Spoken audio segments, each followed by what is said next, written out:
understand your own incarnation. At the moment you know that you exist, you are in the seed of the beingness, although ultimately even this very beingness is to be transcended. Everything is enfolded in that seed, just like a whole oak tree is contained in an acorn. Similarly, everything is contained in that consciousness. The whole world is there, and that body is also present. I am itself is the world. It contains the entire world. That should be your conviction. Just as in a dream when you feel that you are awake but actually you are not, and your world at that time is the dream world. Similarly, this knowingness in the waking state contains this so-called real world. That conviction must come. The truth is that there is no difference between dream consciousness and waking consciousness, although they appear to be greatly different. All consciousness is one. Your consciousness itself gives rise to this world, which is a unified field, a unicity. But it may be objected, there is such an infinite variety of shapes and colors in the world. How can reality then be said to be not two, Advaita? It is because all these differences exist only in your consciousness as appearances. The source is the same consciousness, but the manifestation exhibits so much variety. The conviction that this world never existed can happen only to the Para-Brahman. If this is indeed your conviction, then you are the Para-Brahman. This thing aside, you should discover how this news I am, the knowledge of your existence, appeared and at what moment. Go to the source of it and find out. By looking up to others, to so-called experts and following them, or by arguing with them, you will not get anywhere. Thus, only when you yourself can find out the truth about yourself. You will come with me wherever I go. In saying that, I am referring to the vital force, Prana. Make friends with Prana, and Prana will help you to know God. The mind is only a witness, and your real friend is the Prana, because it does everything. Waking, sleeping, digesting food, all these activities are done by the vital force. Atman is only a witness, so give importance to this vital force and worship it, and you will be able to know God.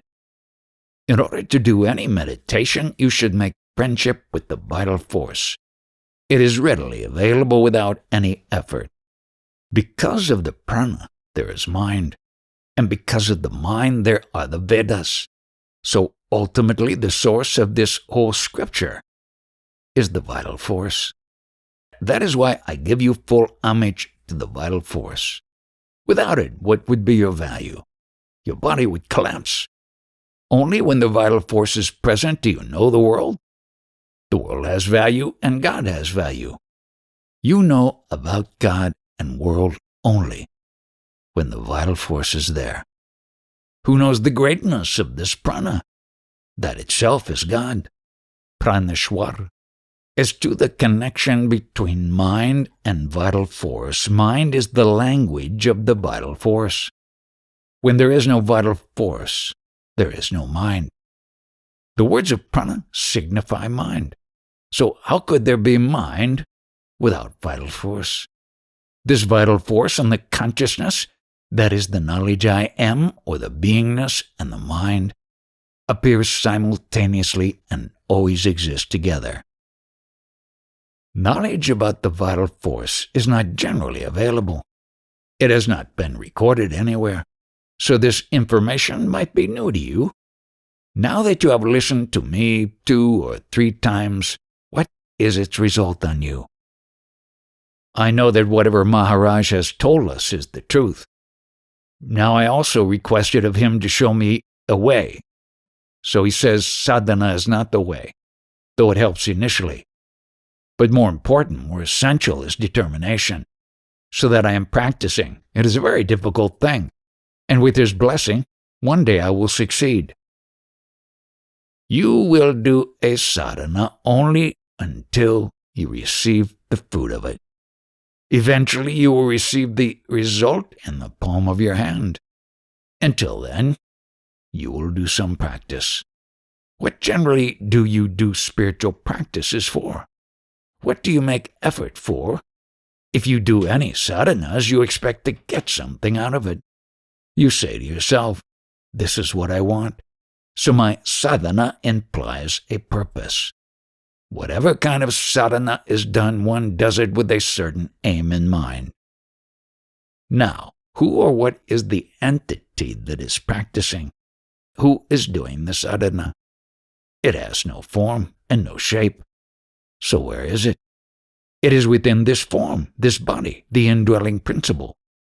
For how long will it continue practicing? And what is its aim? The aim is to abide in the self only. Until then, it will continue the sadhana. Once it is established in the self, then the objective, the person who is practicing and the process of practicing are all one only. Sadhaka and sadhana become one only. You see, when you make a sankalpa, what does it indicate? Objective, the need. That is the whole purpose of sankalpa. What do you mean by sankalpa? Sankalpa means objective. Intense desire and determination. Sankalpa actually means you express. What is the objective of the sadhana? I want this. So you want a medical degree, that is the sankalpa. Then sadhana is your practicing and attending college, doing the homework, all that is sadhana. You make a sankalpa to meet him today, then you came, walked, climbed the stairs, that is the sadhana. Sankalpa, for example, that I want to meet him, has no form or shape. It is the objective and its expression. Now the one who makes this sankalpa, that one also has no form. For how long do you have to continue the practice? So long as you are identifying with form. Until then, the practice will go on. Once you reach the objective, that is, you are not the body-mind and the body form any longer, there is no practice anymore. Your deep faith in the Bhagavad Gita, is it not so? What is Bhagavad Gita? Gita is the song, sung by Lord Krishna. He sang the song just as I am singing this talk to you now. This is his Gita. Now you are facing Bhagavad Gita. You read it, recite, remember it. But what is important? You must get to know that Krishna who sang that Gita. You must get his knowledge, what he is. Is he not an incarnation, Lord Krishna? He descended into this world, incarnation. In short, from nothingness the form was taken. That is what is meant by descending into form. That is avatar. Normally for an ordinary soul, you would say that from nothing the person has appeared. You would call it a birth. But in the case of these great personalities, great sages, you call it avatar, incarnation. It is good that you are studying the Gita. But what about that Bhagavad Krishna who sang that Gita? What about him? Are you taking care of him by understanding him? Now you are trying to understand him through bhakti. It means you are creating certain concepts. That is not correct. From nothingness he is or was. How did this happen? What was it that descended? It is this incarnation that you must understand. The descent into avatar, into a form. Attendance of this beingness, avatar. What is this? That is to be studied and understood. Prior to incarnation, whatever that personality, he had no knowledge about himself. After descending into this incarnation, he started to deliver himself. Prior to that, there was no knowledge about himself. Before Avatar, was he not Brahman, Paramatman? Before descending into this avatar, this knowledge quality was not present. Knowingness was not there. The I am was absent, not available. It is a non-knowing state. But afterwards, the state comprises all conceptual titles and names, and they are person's shackles. Suppose some convicted person is at large, and the government wants to apprehend them. So how will the government arrest him? Through the shackles of his name. If he did not have those shackles on him, would he have been caught? In the core of yourself, there is no imposition of any title or name. But externally, on the surface, you accept it. Therefore, that internal core which has no name, how can you arrest that? What is the leash each man has? What are the shackles he wears? It is only the name. Any person, any embodied person with that knowledge I am, carries on his activities in the world with the shackles of name only. If he had no name, it would not be possible to carry on with the activities. In that inner core, that knowingness or I amness, there are no shackles. Once it is understood that I am is purely I am, formless, and not that shackled body form, then no liberation is called for. To be stabilized in that beingness which has no name and form, that itself is liberation. What I am driving at is the following. You are a devotee of Krishna and Bhagavad Gita, but do you have the knowledge of Lord Krishna? You know the historical facts about his birth and so on. All that you know by heart. But you must know what this incarnation is.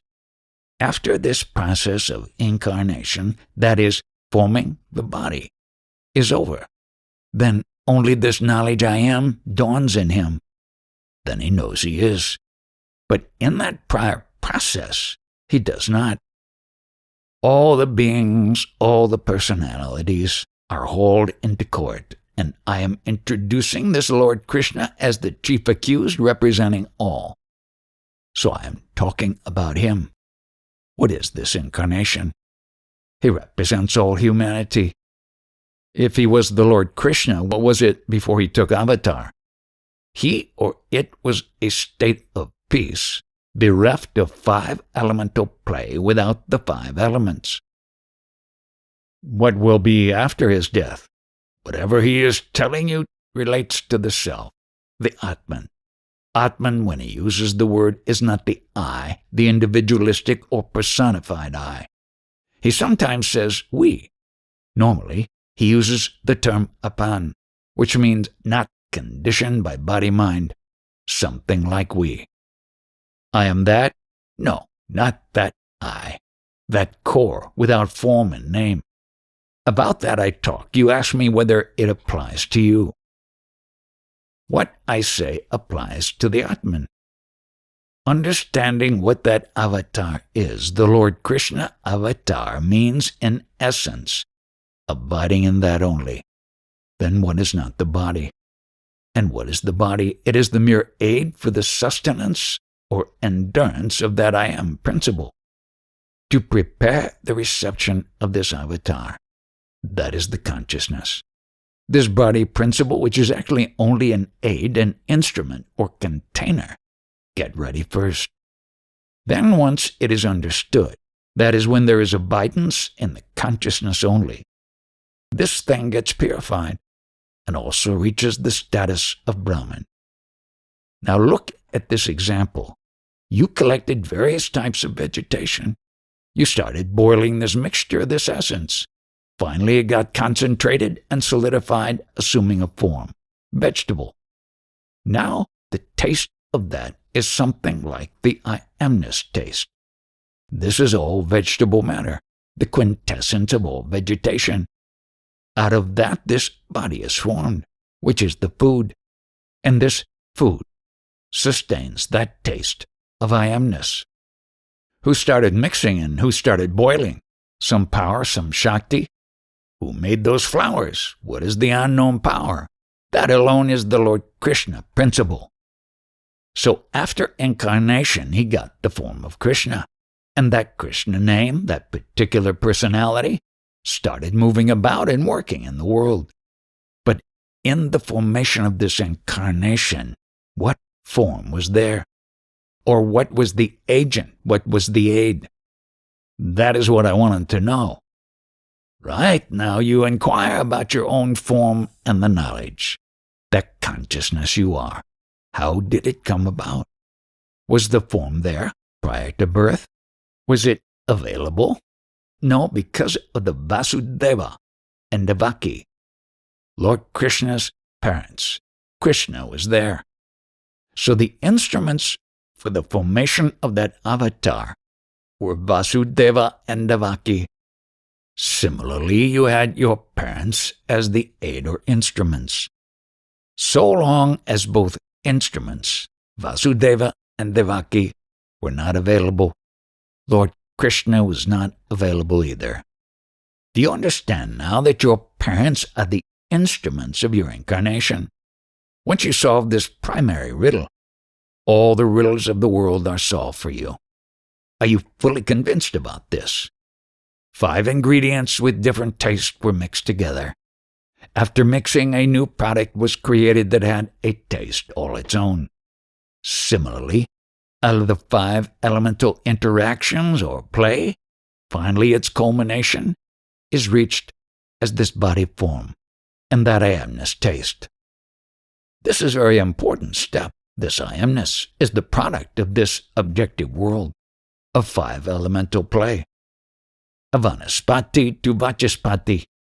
The former means vegetation, organic material. Out of that, this body is there. And from the quintessence of this body comes the knowledge I am. I call it Vachaspati. To repeat, Vanaspati product is vegetable matter. But what is the quintessence of that? Vachaspati, the language or sound. What is the quintessence of that?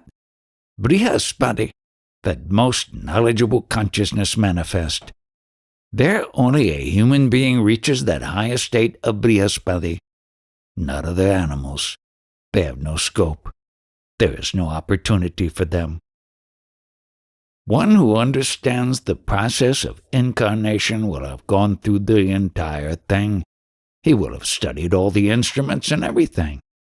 In this process, he escapes or transcends that. And he is beyond that. He is free from everything.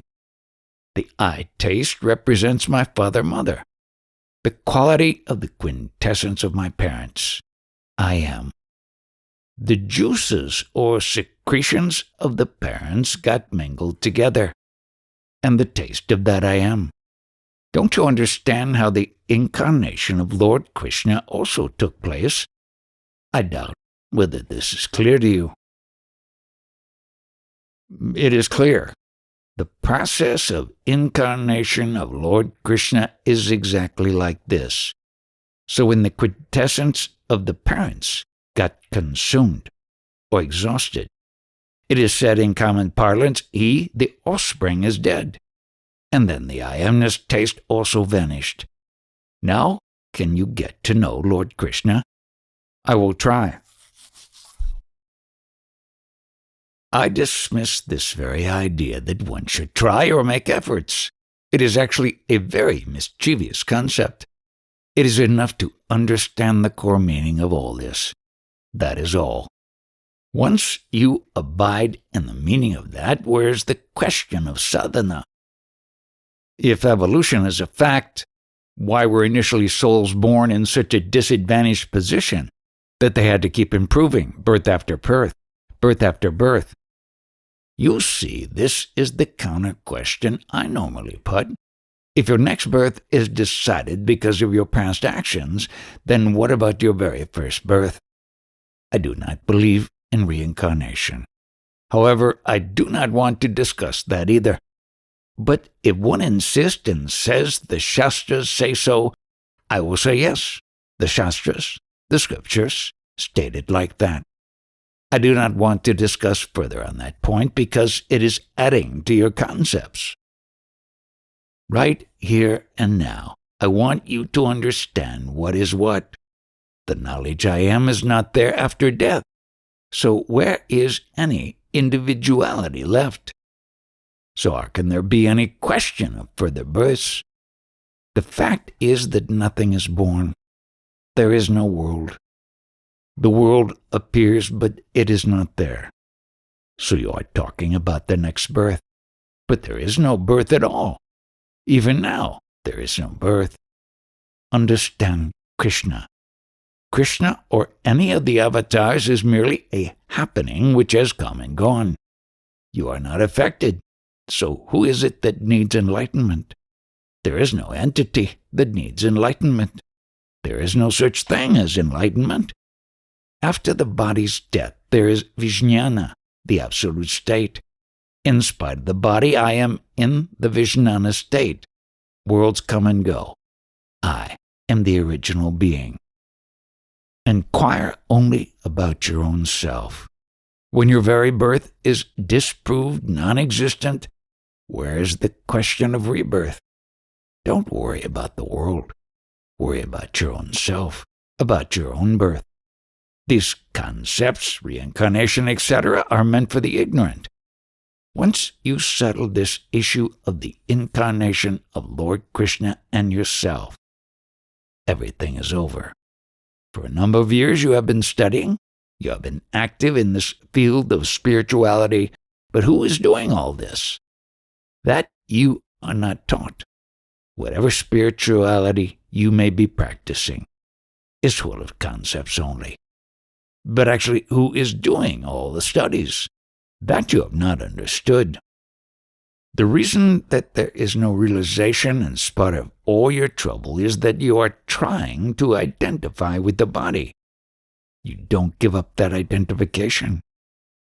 If you do not consider yourself as anything else, then at least consider yourself as the vital force. Identify yourself as the vital force and be like that. Other than the vital force, what is the most important thing in your body? Nothing. The vital force is the most important. I will again give you a very good explanation of what is mind. Whatever impressions you receive through the five senses, whatever you see, hear, taste, etc., all these impressions are in that vital force itself. They are ultimately gathered in the vital force, in the form of words, language mind. Whatever you have heard, you will never speak. Whatever happens through the five sense organs, whatever is known, is photographed and accumulated in the vital force. And the language of the vital force is the mind. Through the vital breath, you perceive the world. And when you perceive the world, you perceive the five dimensions, or rather the five aspects of whatever you observe through your five senses, and then it is recorded. That vital breath is therefore the most important motive force available to you. And when that vital force is available, it means that you also are there. That I amness, consciousness, or beingness and the vital force both always exist together, like sugar and sweetness. What is this vital force and that beingness? They form the quintessence of the five elemental play. Being part of it, it has come to fruition as I amness. So don't try to make a fragment of it. The quintessential I amness means everything. So when you embrace the body, that I am the body idea, you make a fragment out of the totality. And this is the crucial mistake. Whatever experience you get, you study that experience. You understand it. But who is taking the photographs of all the experiences? Is it the vital breath? Where do you figure in all this? For all the species, including human beings, this vital force itself is godly. And this vital force also contains that Ishvara or consciousness principle. Now you should find out, How are you going to focus your attention on that vital breath and meditate on the self? That is for you to discover. The vital breath gets conditioned or manacled by the bondage of name. It accepts the name as I am. This is the mistake. That which is deconditioned from name and form is Paramatman. That which is conditioned by the body, mind, name, and form is called Jiva. The language of the vital breath is mind, and the mind is the motive force for all activities. Have you any questions on this aspect? This theme only. It is very difficult to ask questions at this point. If you are able to establish yourself in the vital breath as you are, you become manifest. The vital breath, when it is conditioned by the body, you call it a personality. But as a matter of fact, the vital breath is spread all over. It is manifest. It is universal.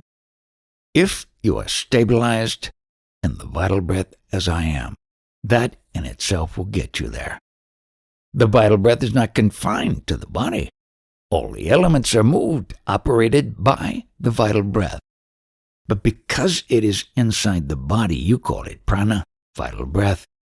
This vital breath itself is a vital energy. And that qualitative principle is the knowingness that is in the vital force. It appears your studies of this subject are essentially based on whatever information you collect from others. That is a pity. The vital breath knows no death, and the indwelling principle, the qualitative principle, I amness, it also cannot have death. If I die without realizing I am this principle, what will happen? You will die.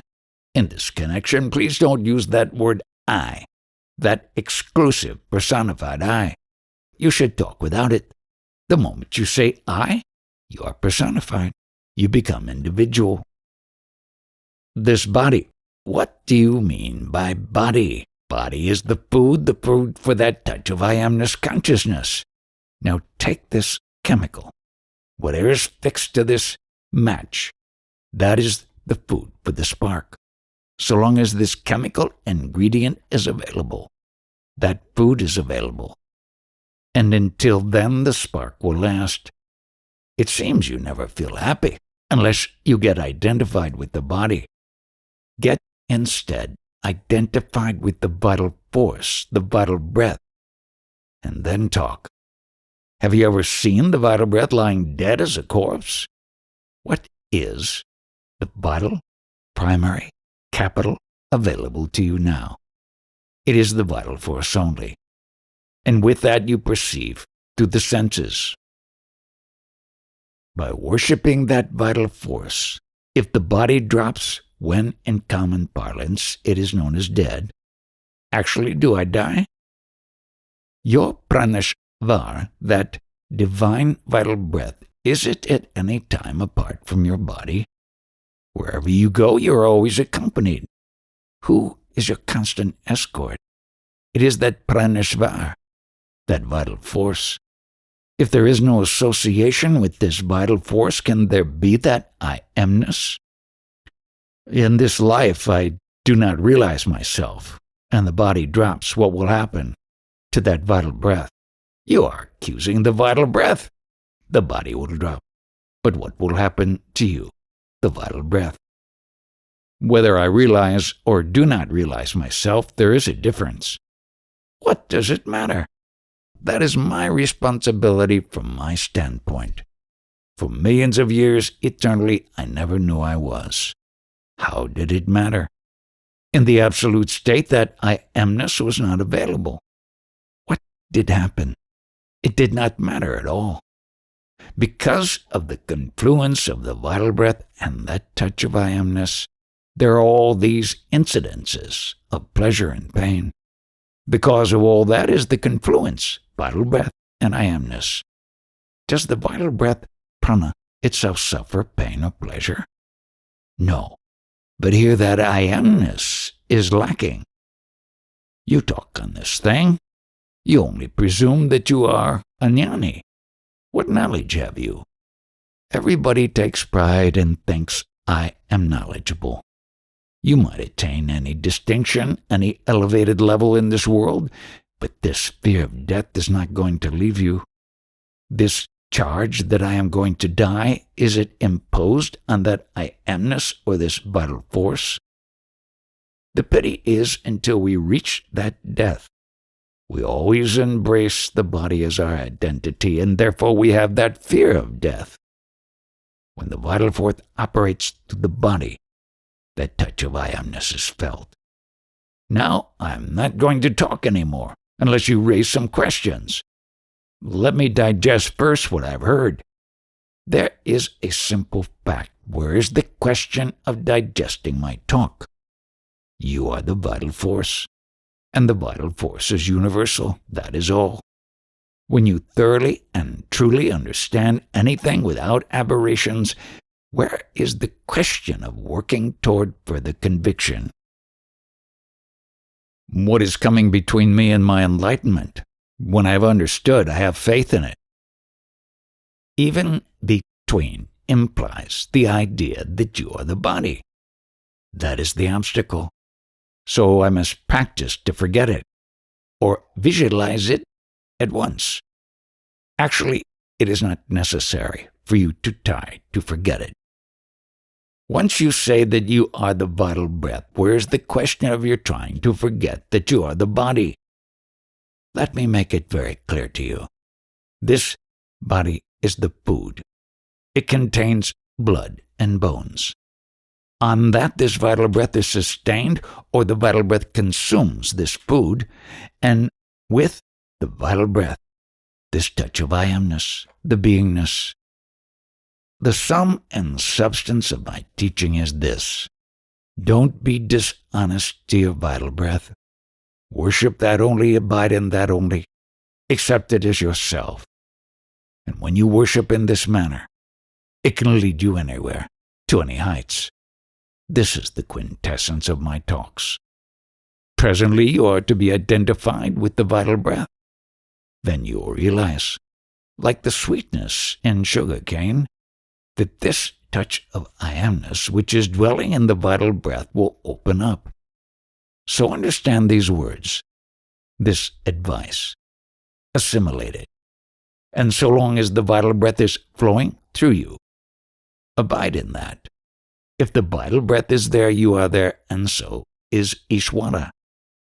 In such simplified fashion, nobody has expounded this profound knowledge.